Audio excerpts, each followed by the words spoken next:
স্বামী নেবেন স্বামী। আমি স্বামী নেব। ও বৌমা, আমার ছেলে আছে তো, আবার স্বামী কি হবে তোমার?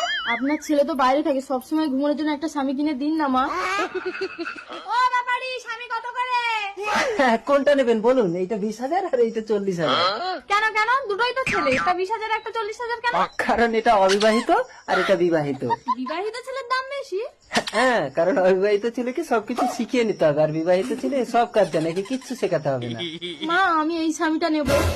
এই লেডিসটার দাম কত? ওইটা মেয়েও না আর মদ্দাও না, 60,000 টাকা দাম। এইটা নেন, ফসফস করবে কিন্তু কামড়াবে না, আপনার বৌমার কোনো ক্ষতি করবে না। ঠিক আছে দিন। মা আপনি আমাকে কি স্বামী কিনে দিলেন? স্বামী নেবেন স্বামী। ও ব্যাপারি, এদিকে এসো তো। কি হয়েছে, আপনার এটা লাগবে নাকি? না না, আমার লাগবে না। তুমি আমার বৌমাকে কি স্বামী দিয়েছো? বললে ফসফস করবে, কামড়াবে না, কিন্তু আমার বৌমার একই অবস্থা করেছে। আরে ওটাকে আপনি বৌমার বিছানায় কেন শুতে দিয়েছেন? আপনি তো আপনার বিছানায় নিয়ে শুতে পারতেন।